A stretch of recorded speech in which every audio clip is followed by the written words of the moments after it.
우리 오직 주님밖에 없는 줄로 믿습니다. 우리 귀한 찬양 감사합니다. 할렐루야. 하나님의 크신 사랑과 은혜가 늘 함께 하시는 귀한 삶이 되시기를 축원합니다. 하나님은 모든 역사의 주관자이십니다. 하나님은 모든 역사의 주관자다라는 이 말씀을 우리가 잘 이해를 해야 합니다. 모든 우리 인류의 역사 가운데 나쁘고 전쟁 일으키고 살인하고 이런 모든 나쁜 역사도 하나님께서 주관하시는 것이냐? 그건 그렇지가 않습니다. 하나님은 우리 사람을 창조하시고 하나님의 형상을 닮아 지음받은 우리 인간들에게 하나님은 이 세상의 모든 것을 정복하고 다스릴 수 있도록 우리에게 자율권을 주셨어요. 하나님께서는 우리가 하나님의 말씀에 순종해서 이 세상의 모든 역사를 움직여가는 데 있어서 하나님의 일꾼으로 쓰임 받을 수 있도록 우리에게 능력도 주시고 자율권도 주셨는데, 이 사람들은 하나님께서 주신 그 자유를 자기 욕심을 채우기 위해서 또 사탄의 유혹에 넘어가서 이 잘못된 길로 가게 되어지면서 전쟁과 아픔의 역사들이 많이 만들어지게 되는 것입니다. 그럴 때마다 하나님은 우리를 불쌍히 여기시고 역사의 주관자이신 하나님은 인류가 하나님께 구원받을 수 있도록 오래 참고 기다리시고 인류를 하나님께로 돌아올 수 있도록 이끌어 가시는 것입니다. 하나님께서 우리 사람들이 죄를 지었을 때에 그 죄를 짓도록 버려두었다가 나중에 독생자 예수를 보내셔서 죄값을 치르게 하시는 것이 아니라 하나님께서 그들에게 수많은 선지자들을 보내고 하나님의 뜻대로 살도록 권면했지만 이 사람의 죄성이 도저히 돌아오지 않고 그 죄악에서 벗어나지 못했기 때문에 예수 그리스도 독생자를 보내셔서 우리의 죄값을 치르게 하시고 예수님의 이름으로 말미암아 우리를 다시 구원받을 수 있도록 새로운 역사를 써 가시는 분이 바로 하나님이십니다. 그래서 하나님은 이 모든 역사를 하나님의 백성답게 하나님께로 돌아올 수 있도록 역사를 이끌어 가시는데, 그 역사를 이끌어 가실 때마다 하나님은 하나님의 사람들을 세워서 하나님의 일꾼들을 세워서 사용하시는 것입니다. 그래서 성경 말씀에 모세도 그렇고 아브라함도 그렇고 다윗도 그렇고 많은 일꾼들을 세워가는 것입니다. 오늘 이 본문의 말씀을 통해서 하나님께서 귀하게 쓰시는 일꾼과 또 그렇지 못한 일꾼은 어떻게 다른가라는 것을 한번 살펴보려고 합니다. 왜냐하면 우리 모두가 하나님께서 한번 택하셨다고 해서 그 한번 택함이 영원히 가지는 않아요. 성경 말씀에도 나오는 내용들을 보면 하나님을 잘 믿다가도 떠나가는 사람이 있고 예수님을 잘 따르던 제자 가운데도 예수님을 배신하는 자가 있는 것이죠. 그래서 우리가 하나님의 백성으로 끝까지 구원받는 그날까지 우리의 믿음과 하나님의 백성으로 하나님의 일꾼으로 잘 살아가기 위해서는 우리가 어떤 삶을 살아야 하는가라는 것을 이 말씀을 통해서 함께 나누고자 합니다. 먼저 오늘 본문의 말씀에 나오는 등장인물은 사울 왕입니다. 사울 왕, 이스라엘의 초대왕. 내일 새벽이면 대한민국과 이스라엘이 이렇게 그 청소년 월드컵 3, 4위전을 놓고 이제 싸우게 되어지죠. 이 이스라엘의 초대왕이 사울 왕입니다. 이스라엘 백성들은 이 가나안 땅을 정복하고 나서 이 사사 시대를 거치면서 이 사사 시대 자기들이 이방인들의 침략을 받을 때 하나님을 멀리하고 여호와 앞에 악을 행하다가 이방인들의 침략을 받아 고통당할 때 그들이 부르짖을 때 하나님께서 사사를 세워서 그들을 물리쳐주고 또 30년, 20년, 40년 이렇게 평안한 세월을 보내다가 평안한 가운데 지내다가 또 하나님을 멀리할 때 이방인의 공격을 받고 이런 일들이 반복되어지면서 이스라엘 백성들의 마음에는 어떤 마음이 생겼느냐 하면, 이거 하나님 맨날 힘들고 어려울 때마다 하나님 찾고 부르짖고 이러는 것보다 우리도 다른 열방들처럼 다른 나라처럼 왕을 세우는 것이 좋겠다, 이런 마음을 가졌어요. 사람들이 그 마음을 가지게 되는 것이 우리가 하나님을 왕으로 삼는 것보다는 이 세상의 권력, 무기, 힘, 돈 이런 것들을 왕으로 삼는 것이 좋겠다. 사람들의 생각이 점점 하나님으로부터 멀어지게 된 것이죠. 그래서 이스라엘 백성들이 왕을 세우기를 원했는데, 그래서 하나님은 그들의 요구를 들어주셔서 이제 왕을 세우게 되는데, 처음 세운 왕이 바로 이 사울 왕입니다. 사울 왕이 어떻게 해서 하나님께서 이 사울을 왕으로 택하셨느냐? 사울은 베냐민 지파입니다. 이 베냐민 지파는 이스라엘 12지파 중에도 약한 지파에 속해요. 이 베냐민 지파 중에 기스란 사람의 아들이었어요. 그래서 이 사울은 이 기스란 사람의 아들이었는데, 성경 말씀에 기록된 내용을 보면 키가 컸어요. 다른 사람들보다 한 머리 하나 정도는 더 있을 만큼 키가 컸고 아주 건장했던 청년인 것 같습니다. 근데 사울은 어느 날 아버지가 집에서 키우던 암나귀를 잃어버렸어요. 암나귀를 잃어버려서 사울에게 암나귀 좀 찾아와라.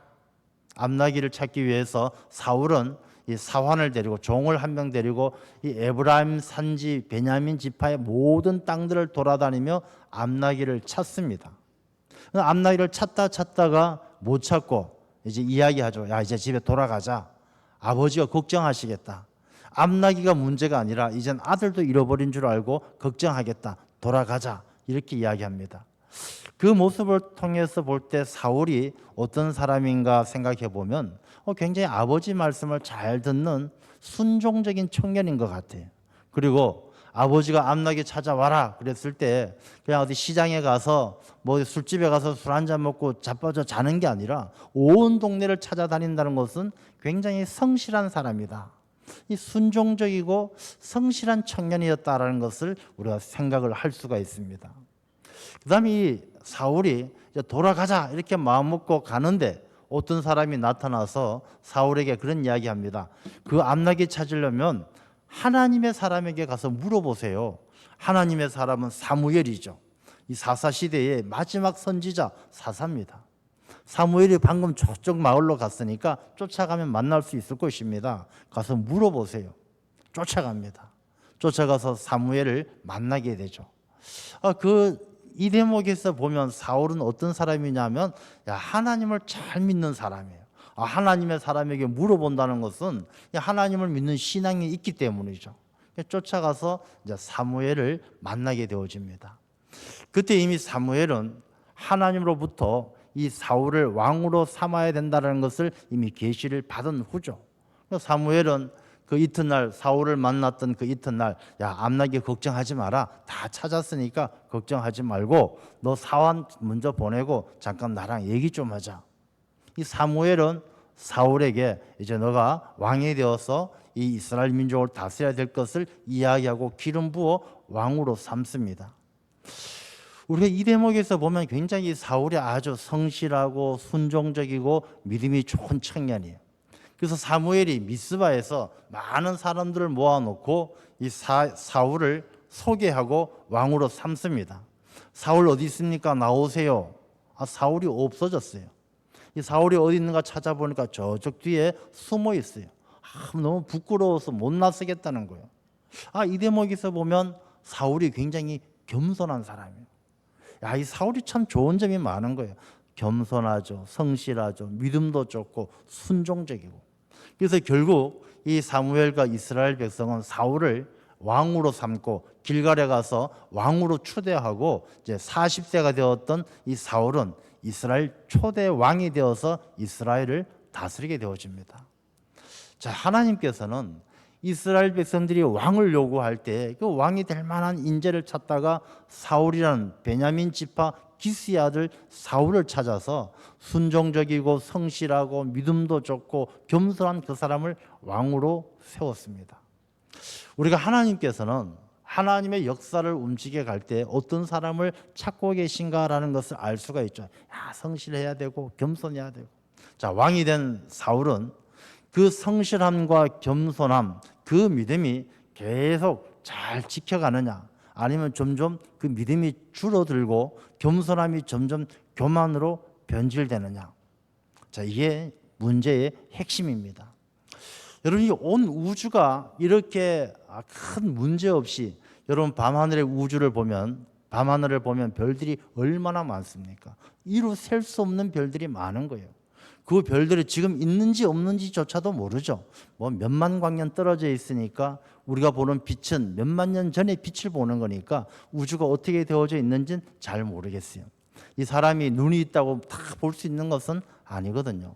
근데 뭐 우주는 차치하고 이 태양계만 보더라도 태양의 지구를 비롯하여 뭐 화성, 토성, 수많은 이 행성들이 그 우주에서 서로 돌고 돌면서 공전과 자전을 반복하면서, 여러분 지구만 하더라도 이 지구가 이 태양 둘레를 도는 거 아니겠습니까? 공전을 하잖아요. 이 공전하는 속도가 1초에 30km, 뭐 30만 km 그렇게 간대. 그러니까 1초에 동안 보이지 않을 만큼 빠른 속도로 지구가 태양을 중심으로 돌고 있는 것이죠. 근데 여기서 참 묘한 게요, 그렇게 수많은 별들과 행성들이 있는데 이 우주에서 충돌하지 않고 이게 부서지지 않고 돈다는 것이 얼마나 참 놀라운 신비입니까? 물론 하나님의 섭리하심도 있고 많은 여러 가지 해석이 되어지는 일들이 있습니다만, 저는 그 중에서 하나 딱 짚고 싶은 게 이 원심력과 구심력에 관한 말씀이에요. 우리가 이 원심력이 있고 구심력이 있잖아요. 우리가 어떤 물건을 이렇게 빙빙 돌린다고 생각하면 이 돌릴 때에 물건이 바깥으로 멀리 떨어져 나가려는 힘이 원심력이에요. 그리고 떨어져 나가지 않고 중심으로 붙들어 두려고 하는 힘이 구심력이에요. 그래서 사람들은 자기가 이렇게 물건을 돌릴 때 원심력을 느끼면서 이 물건이 떨어져 나가는 느낌을 갖게 되어지는데, 이 원심력인데 구심력은 잘 못 느끼죠. 근데 왜냐하면 구심력은 붙들고 있는 힘, 떨어져 나가지 않도록 붙들고 있는 힘이 사실은 구심력이에요. 이게 물건이 이쪽으로 날아가려고 할 때 안 날아가도록 당겨서 이 중심에서 벗어나지 않게 하고자 하는 힘이 바로 구심력이죠. 결국은 이 세상은, 우주도 그렇고 모든 세상은요, 이 원심력과 구심력의 조화를 이룰 때에 있어야 될 그 자리를 지킬 수 있다는 것입니다. 여러분 신앙도 마찬가지예요. 여러분 신앙생활 하면은, 우리가 하나님을 믿고 신앙생활 하면은 다 아무런 문제가 없느냐? 그렇지 않아요. 끊임없이 원심력이 일어나는 거예요. 하나님부터 멀어지려는 마음, 세상의 즐거움을 따라 살고 싶은 마음, 세상의 유혹이 자꾸 땡기는 힘, 이런 것들로 인해서 원심력이 자꾸 생기는 거예요. 하나님부터 멀어지려는 힘.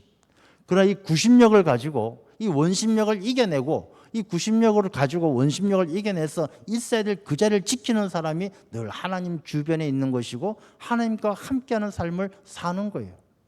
여러분들 오늘 이 주일날 하나님 앞에 나와 예배를 드리는데, 여러분들 마음속에 예배 귀찮다, 오늘 비도 오는데 안 가고 싶다, 야 오늘 친구랑 등산 가고 싶다, 놀러 가고 싶다, 자꾸만 하나님부터 멀어지려는 원심력이 있는 거예요. 그러나 구심력 아니야. 하나님 말씀대로 하나님께서 참된 예배자를 찾으시니까 예배를 드려야지. 이 하나님 중심으로 하나님께 가까이 가고자 하는 이 구심력이 있었기 때문에 이 예배의 자리를 지키고 하나님 앞에 나와 하나님을 예배하는 것입니다. 자, 그러면 이 사울을 다시 한번 생각해 보겠습니다. 사울이 딱 왕이 되고 나서, 이 왕이 되고 나니까 원심력이 점점 커지는 거예요.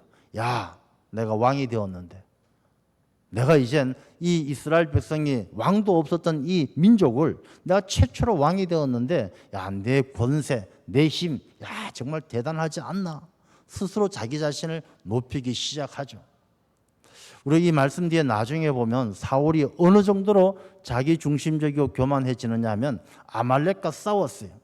아말렉과 싸워서 이겼을 때에 이 사울은 자기 힘, 자기 능력으로 이긴 줄 알고 기념탑을 세울 만큼, 기념비를 세울 만큼 아주 자기 중심적이고 교만해지는 것이죠. 그래서 이 사울이 왕이 되고 나서 이제 2년이 지났어요. 2년이 지났을 때 블레셋과 전쟁을 하게 되어집니다.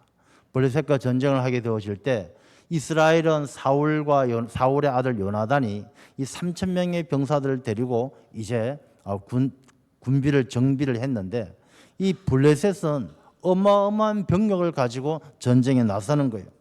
이 블레셋의 군대를 보게 되어지면 병거가 3만, 마병이 6천, 그다음 백성이 모래알과 같이 많았다고 그랬어요. 병거가 3만, 뭐 요즘으로 말한다면 탱크가 3만 대예요. 그다음에 마병이 6천, 이 기마병이 6천, 요즘 말로 한다면 전투기가 6천 대예요. 어마어마한 군사를 가진 이 블레셋과 이제 이스라엘이 전쟁을 하게 되어진 거예요. 이 사울과 요나단은 너무나 이 수적 열세에 이 블레셋 앞에 자기들이 도저히 감당할 수 없다는 생각에 이 불안과 두려움을 벌벌 떨게 되는 것이죠. 이 불안과 두려움 어디서 오는 것입니까? 이 사울이 왕이 되었는데 이 블레셋과 전쟁 앞에서 불안하고 두렵다는 것은 이미 그 마음이 하나님께로부터 멀리 떨어져 있다는 것을 반증해 주는 거예요. 자기 자신이 하나님을 보는 사람은 두려움이 없어요.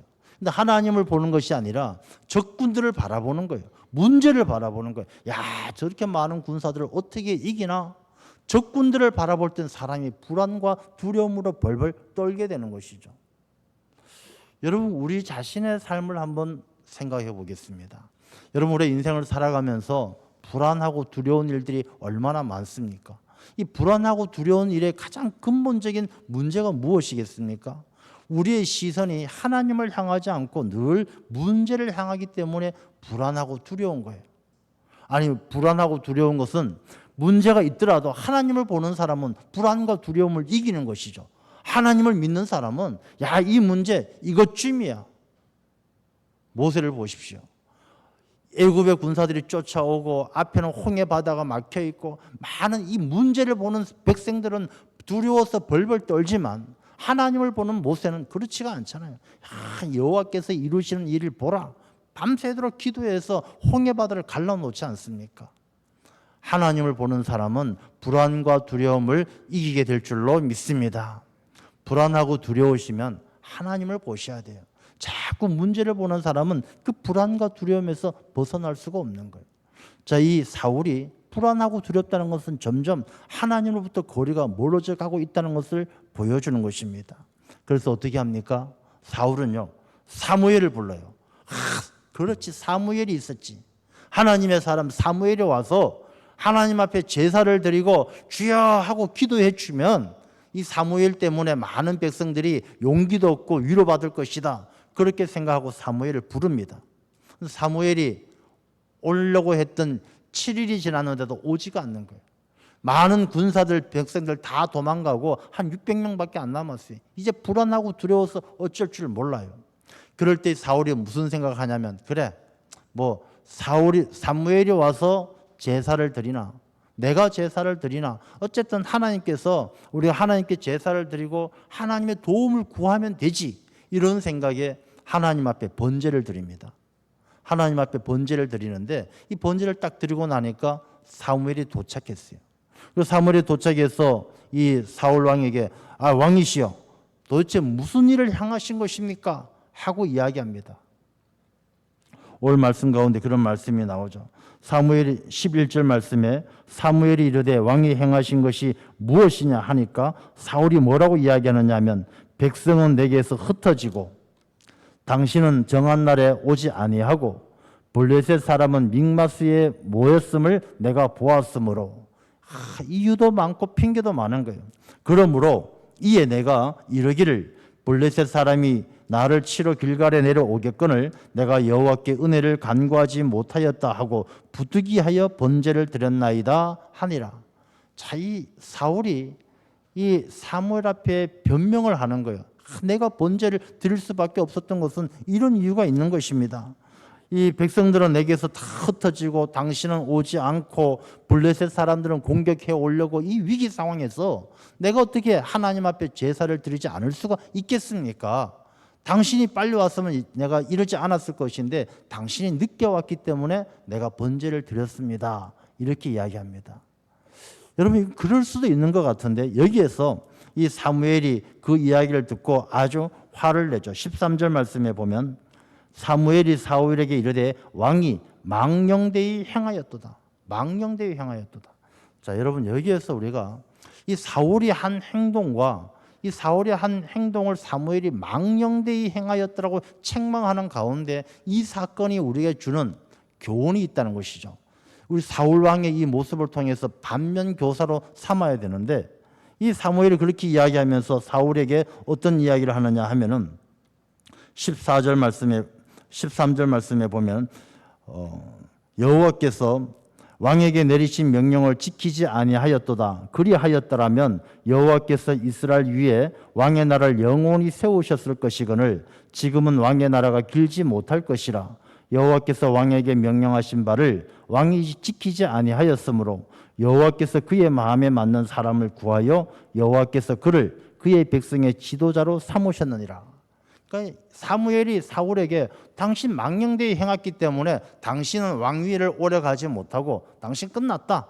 그리고 이젠 하나님의 마음에 합한 다른 사람을 세워 왕으로 삼겠다. 이렇게 선포를 하는 것입니다. 여러분, 하나님께서 택한 사울이 왕이 된 지 2년 만에 이렇게 사무엘을 통하여 책망받고 망령되이 그렇게 아주 험한 말을 들으면서 이제 아주 나쁜 저주의 말이죠. 너 이제 앞으로 왕위에 오래 못 있는다. 너 이제 너 자손들은 왕이 못 된다. 이런 이야기를 듣는다는 것이 얼마나 참담한 일입니까? 그래서 여기서 도대체 우리가 이 사무엘과 사울 왕 그 시대의 최고의 거물들이잖아요. 사사요 왕인데 이들이 하는 이야기가 도대체 무슨 이야기를 담고 있는지, 우리에게 어떤 의미가 있는지를 살펴보려고 하는 것입니다. 자, 먼저 이 말씀 가운데 이 사울은 자기 자신이 이 사무엘을 기다리지 아니하고 사무엘이 와서 제사를 드려줄 수 있도록 기다리지 아니하고 제사장이 와서 제사를 드리도록 기다리지 아니하고 참지 못한 조급함으로 자기의 권력, 이 왕권을 이용해서 제사장권, 하나님께서 허락하신 그 제사장권을 침해해서 이 번제를 드렸다라는 것, 이것이 얼마나 사무엘이 망령되이 행하였다라는 말은 영적으로 너 완전히 망했다라는 거예요. 망령이란 말이 그 영혼이 망했다는 거 아니겠습니까? 너 완전히 영적으로 망했다. 그렇게 책망하는 이유가 무엇일까? 잘 생각해야 된다. 가장 중요한 이유가 뭐냐면 이 사울이 제사에 대해서 가지고 있는 인식이 잘못된 거예요. 제사에 대해서. 우리말로 한다면 예배에 대해서. 이 사울은 예배를 어떻게 생각했느냐 하면 이 예배는 어떻게든 하나님 앞에 드려지는 요식 행위로 생각하는 거예요.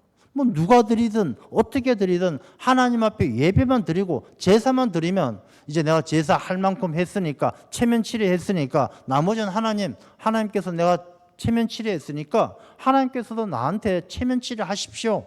내가 제사를 드렸으니까 하나님 블레셋을 물리칠 수 있도록 하나님께서 도와주시는 게 우리가 거래상 그게 맞지 않겠습니까? 이런 인식을 가지고 있었던 거예요. 여러분, 우리가 예배에 대해서 어떤 인식을 가지고 있습니까? 여러분, 예배에 대해서 이 사울처럼 어떻게든 요식행위, 형식적인 예배, 우리 어떻게든 예배만 드리면 되는 거 아닙니까? 혹시 우리가 이런 생각 가지고 있지 않는가 한번 돌아봐야 될 문제라는 것입니다. 특히요, 요즘에 그렇습니다. 코로나 지나고 나서 뭐 우리 교회는 그런 분들이 거의 없습니다만 이렇게 이야기를 들어보면 성도들에게 목사님들이 물어본대요. 집사님 지난 주일에 예배 안 드리셨던데 어디 가셨어요? 목사님 집에서 영상 예배 드렸습니다. 큰 소리를 땅땅 친다는 거예요. 집에서 영상 예배 드렸습니다. 나 예배 때웠다는 거예요. 내가 집에서 뭐 영상 예배를 틀어놓고 얼마나 경건하게 예배를 드렸는지는 잘 모르겠으나 어쨌든 나 집에서 그 인터넷 틀어놓고 뭐 내가 다른 일을 했던 예배를 드렸던 틀어놓고 집에서 들었다는 거예요. 난 예배를 다 어떻게든 요식행위를 갖췄다라고 큰 소리를 친다는 것입니다. 또 어떤 분들은 그렇게 이야기한대요. 내가 나중에 시간 될 때 인터넷 보겠다라는 거예요. 목사님, 내가 오늘 아침에 바빠서 주일 교회는 못 갔지만 내가 시간 날 때 인터넷 틀어서 홈페이지 들어가서 보겠습니다. 이렇게 이야기한대요. 저는 물론 안 보는 것보다 좋고 안 드리는 것보다는 좋죠. 그러나 정말로 이 예배를 우리가 인터넷을 보고 시간 날 때 보고 그냥 뭐 자기가 한가할 때 틀어서 보는 것으로 그걸 예배라고 생각한다면 어쩌면은 내 안에 있는 내 마음이 이 사울과 같은 마음이 아닐까라는 두려운 마음이 드는 것이죠. 예배를 요식행위, 뭐 주일날 예배 드렸으면 인터넷으로 보든지 영상으로 드리든지 시간 날 때 보든지 예배를 드렸으면 되는 것 아닙니까? 라는 마음이 있다면 그 마음은 잘못됐다는 것입니다. 왜? 하나님께서는 참된 예배자를 찾으셔요. 예수님께서도 말씀하시기를 주여 주여 하는 자마다 다 천국 가는 것이 아니라고 말씀하셨어요. 우리의 형식을 갖추었다고 해서 하나님은 그 형식을 기뻐 받으시는 분이 아니셔요. 구약의 말씀에도 하나님 앞에 드려지는 제물들이 흠이 없어야 되고 상처가 없어야 되고, 하나님께서 흠 없고 상처 없는 것으로 뭐 하시겠습니까? 흠 없고 상처 없는 것을 보는 것이 아니라 그 마음의 중심을 보는 것이거든요. 하나님 앞에 드려지는 그 예배는 나 중심이 아니라 내가 액땜하려고 하고 내가 형식적인 것을 갖추기 위해서 나 중심으로 드려지는 예배가 아니라 하나님을 기쁘게 하고 하나님께 영광 올려드리는 그런 예배를 드려야 되는데, 이 사울은 예배의 실패자가 되어가고 있었다는 것입니다. 우리가 예배 중에 헌금을 합니다. 헌금을 하는데 이 헌금에 대해서도 많은 사람들이 인식이 달라요. 이 헌금은 우리가 하나님께 받은 은혜가 크고, 내가 이 세상에 올 때 다 빈손으로 왔는데 내가 살아가는 모든 것이 하나님의 주신 것이고 하나님의 은혜임을 감사하면서 그 감사의 고백으로, 믿음의 고백으로, 신앙의 고백으로 하나님께 드려지는 것이 헌금이죠. 근데 많은 사람들이 이 헌금을 어떻게 생각하느냐 하면 마치 부담금, 분담금으로 생각하는 분들이 많은 거예요. 교회 가서 뭐 예배 드리고 목사님 말씀 들었으면 뭐 얼마라도, 다만 얼마라도 뭐 값을 치르듯이 내야지라는 생각. 뭐 어떤 어려운 사람을 돕듯이 교회를 돕는 것처럼 기부금을 내듯이 기부금처럼 생각하는 것. 이런 것들은 잘못된 생각이죠. 여러분, 예배를 드릴 때 하나님께서 왜 참된 예배자를 찾으시는지, 너희가 영과 진리로 예배해야 된다는 것은 무슨 말씀인지를 우리가 잘 알아야 되는 것입니다. 여러분, 신앙의 실패자는요, 예배의 실패자예요. 이 사울은 겸손하고 성실하고 순종적이고 그런 사람이었기 때문에 하나님의 택함을 받았지만, 이 하나님을 믿는 믿음 가운데서 이 원심력과 구심력에 있어서 구심력이 점점 커지는 거예요. 하나님부터 점점 멀어지고 자기 중심적이고 자기 마음대로 하고 싶고 자기 세상을 만들고 싶고, 그런 마음 때문에 하나님을 온전히 섬기지 못함으로 예배의 실패자가 되어 갔던 것입니다. 이 예배의 실패자는 하나님께서 돌아보지 않으시는 것이죠. 하나님은 왜 참된 예배자를 찾으시느냐? 하나님을 경외하고 하나님을 예배하는 자를 복주시기 위해서 찾으시는데, 하나님 앞에 온전히 예배드리지 않는 자는 하나님부터 멀리 떨어져 나가는 거예요. 하나님께서 내쫓는 것이 아니라 자기의 욕망을 따라 이 원심력에 의해서 떨어져 나가는 것입니다. 시편 33편 18절의 말씀을 같이 한번 읽어보겠습니다. 여호와는 그를 경외하는 자, 곧 그의 인자하심을 바라는 자를 살피사 그들의 영혼을 사망에서 건지시며 그들이 굶주릴 때에 그들을 살리시는도다. 아멘. 여호와를 예배하고 경외하는 자는 하나님께서 사망에서 건지시고 굶주릴 때에 그를 살리시는 줄로 믿습니다. 여러분, 사울은 블레셋에게 쫓기고 위기에 처했을 때에 하나님 앞에 예배에 실패함으로 자기 자신은 하나님으로부터 멀리 떨어져 나가는 거예요. 하나님을 경외하고 예배하는 자, 하나님께서 사망에서 건져주시고 굶주림에서 건져주실 줄로 믿습니다. 그리고 이 사울이 또 하나 잘못한 것이 무엇이냐면, 이 하나님 앞에 드려지는 이 제사는 하나님께서 제사장을 통해서 하나님께 드려지도록 그렇게 하나님께서 법을 세워 놓으셨어요. 우리 출애굽기 29장 9절의 말씀 같이 한번 읽어보겠습니다. 아론과 그의 아들들에게 띠를 띄우라. 관을 씌워 그들에게 제사장의 직분을 맡겨 영원한 규례가 되게 하라. 너는 이같이 아론과 그의 아들들에게 위임하여 거룩하게 할지니라. 아멘. 여러분, 우리 종교개혁에 보면 만인 제사장설이 있어요. 모든 사람이 다 제사장이 되어서 하나님께 나아갈 수 있다라는 그런 종교개혁이죠. 예수님께서 휘장을 찢어주셨기 때문에, 지성소를 가로막고 있던 휘장을 찢어주셨기 때문에 이제는 예수님의 이름으로 누구든지 하나님 앞에 나아갈 수 있다라는 것입니다. 그런데 많은 사람들이 여기서 오해를 하는 부분이 있어요. 만인 제사장이라는 것은 지성소엔 제사장만 들어갈 수가 있었어요. 하나님 앞에 예배 드리는 건 제사장만 예배를 드릴 수가 있었어요. 옛날 구약의 시대 제사를 드린다는 것은 사람들 바깥들에서 제물을 태우고 바깥들이 있었지만 하나님 앞에 나아가는 사람은 제사장밖에 없었어요. 지성소엔 다른 사람이 들어갈 수가 없었던 것이죠. 지성소는 하나님께서 임재하시는 곳이에요. 근데 그 지성소의 휘장을 찢었기 때문에 예수님의 이름으로 누구든지 하나님 앞에 나아가 예배 드릴 수 있다는 것이지, 누구든지 다 제사장처럼 이 제사를 집례하고 이 예배를 자기가 집례하고 그렇게 할 수 있다는 것은 잘못된 오해다라는 것입니다. 여러분, 왜 예배에 말씀을 전하는 자가 있고 기도가 있고 찬양대가 있고 왜 이러겠습니까? 다 하나님께서 주신 직분이 다르기 때문이에요. 하나님께서 이 제사장의 직분을 준 것은 방금 읽은 말씀처럼 하나님 앞에 드리는 제사를 다 집례하고 이끌어가는 것이죠. 근데 이 사울은 하나님의 말씀에 대해서 오해를 하고 이 영권보다는 자기의 왕권을 더 강하게 생각한 거예요. 중세 시대는 이 교황의 영권이 세상의 왕들보다 왕권보다 더 강했어요. 그래서 중세가 그렇게 교회가 훨씬 더 큰 권력을 가지고 있었던 그런 때가 있었어요. 근데 시간이 지나서 세월이 지나면서 이제 점점 세상의 권력이 강해졌죠. 그래서 세상의 권력들이 특히 공산주의 같은 나라들은 권력으로 교회 문을 다 닫아버렸잖아요.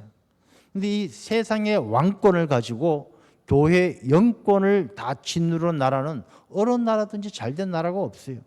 다 이 하나님의 영권을 짓밟은 나라들은 그 권력이 오래가지를 못했던 것입니다. 근데 이것은요, 우리가 개인의 삶에도 마찬가지예요. 여러분 잘 생각해 보세요. 사람들의 삶 가운데에도 우리 개인의 삶에도 세상의 왕권이 있고 교회의 영권이 있어요. 무슨 말씀이냐면 개인의 삶을 움직이는 것이 교회 중심으로 믿음 중심으로 영권에 의해서 내 삶이 결정되느냐, 아니면 세상의 왕권, 돈과 권력과 세상에서 힘, 세상에서 성공하는 이 세상 권력으로 내 삶을 움직이느냐, 늘 우리 개인의 삶에도 두 개의 권력이 충돌해요. 이 자리에 나오신 것은 여러분들이 영권이 승리했기 때문에 이곳에 온 거예요.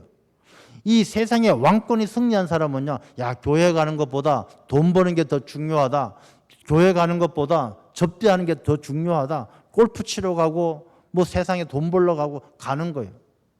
근데 이게요, 교회 안에서도 마찬가지입니다. 교회 안에 들어와서도 세상의 왕권을 가지고 교회 영권을 이기려는 사람들이 있는 거예요. 세상에서 성공해서 장관이 되고 뭐 국무총리가 되면 이 교회에 와서도 자기가 국무총리, 그 세상의 장관, 그 권력을 가지고 목사님을 알기를 우습게 알고 장로님 알기를 우습게 알고 그런 사람들이 있다는 것이죠. 그런 사람들은요, 사울의 길로 가는 거예요. 옛날에 조만식 장로님이 계셨어요.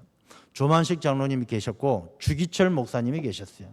조만식 장로님은 평양 산정현 교회에 계셨고 주기철 목사님은 저 마산 문창교회를 계셨어요.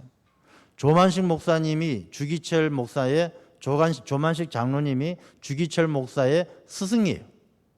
근데 이 제자인 주기철 목사님을 산정현 교회로 모시려고 마산 문창교회 가가지고 목사님 우리 교회로 좀 와서 목회를 해 주십시오 할 때 이 제자인 주기철 목사님이 아이고 왜 그러십니까? 조만식 장로님은 그 앞에 무릎을 꿇고 주기철 목사님을 청빙해 가는 거예요. 아유 선생님 왜 이러십니까? 제자한테 왜 이러십니까? 내가 세상에서는 목사님의 선생이었지만 이 교회 안에서는 목사님은 정말 하나님의 종이시고 내가 목사님을 섬겨야 합니다. 모시고 갔던 거예요. 그리고 유명한 일화가 있죠. 산정현 교회에서 어느 날 주기철 목사님이 설교를 하고 있는데 조만식 장로님이 다른 일을 보시다 늦게 들어오셨어요. 예배 시간 한 5분 늦었어요. 주기철 목사님이 앞에서 조만식 장로님에게 자기의 스승이고 민족의 애국 지도자였던 조만식 선생님을 장로님을 뒤에다 세워놓고 장로님 그 문 앞에 서서 예배 끝날 때까지 그곳에 서서 예배를 드리십시오. 주기철 목사님이 그렇게 이야기했어요. 조만식 장로님이 그 얘기를 듣고 예 알겠습니다. 이 조만식 장로님이 예배 끝날 때까지 뒤에 서서 예배를 드렸다는 것입니다. 그리고 예배 끝날 때쯤에 주 목사님이 조만식 장로님에게 오셔서 기도하십시오. 기도할 때 조만식 장로님이 회개했다는 거 아닙니까?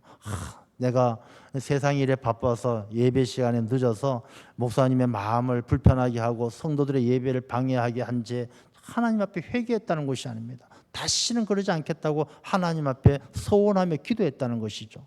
그 일이 있고 나서 산정령 교회가 얼마나 큰 부흥을 일으켰는지 그것이 아직까지도 전해지는 이야기입니다. 여러분, 우리가 신앙생활할 때는 하나님이 세워놓으신 영적인 질서가 있는 거예요. 사울은요, 자기의 왕권을 가지고 사무엘의 제사장권을 우습게 보았기 때문에 하나님부터 버림받게 되는 것입니다. 우리가 하나님께서 세워놓으신 질서 가운데 우리가 순종하며 믿음 생활을 잘 해야 될 줄로 믿습니다. 우리가 이렇게 이 사울이 하나님의 택함을 받았지만 이 하나님의 택함을 받은 이후에 왕이 된 이후에 점점 하나님으로부터 멀어졌기 때문에 예배를 소홀히 하고 영적 질서에 순종하지 아니하고 자기의 왕권을 의지했기 때문에 결국엔 이 사울은 하나님으로부터 멀리 버림받게 되어지고 또 그 자리에 다윗을 세우게 되는 것이죠. 우리 사울 왕의 이야기를 반면 교사 삼아서 우리가 더욱더 참된 예배를 드릴 수 있는 예배자의 삶을 살아가는 우리 모두가 되시기를 축원합니다. 기도하겠습니다. 아버지 하나님, 저희들을 부르시고 예배 자리에 서게 하신 은혜에 감사를 드립니다. 사울은 하나님께서 귀하게 보셨지만 그 마음속에 교만과 이 세상의 권력에 대한 욕심을 떨치지 못하고 점점 하나님으로부터 멀리 떨어지면서 예배를 소홀히 하고 하나님께서 세워놓으신 영적 질서를 지키지 않으므로 불안과 두려움 속에서 하나님으로부터 점점 멀리 떨어져 나가는 삶을 보게 하십니다. 아버지 하나님, 이 사울의 이야기를 우리가 반면교사 삼아서 우리가 예배자의 삶을 살아 더욱더 하나님께 가까이 갈 수 있는 원심력이 아니라 구심력에 의지하여 하나님께 가까이 감으로 늘 하나님 곁을 떠나지 아니하고 하나님의 은혜 가운데 살아갈 수 있는 저희들의 삶이 되게 하여 주옵소서. 예수님 이름으로 기도드리옵나이다. 아멘.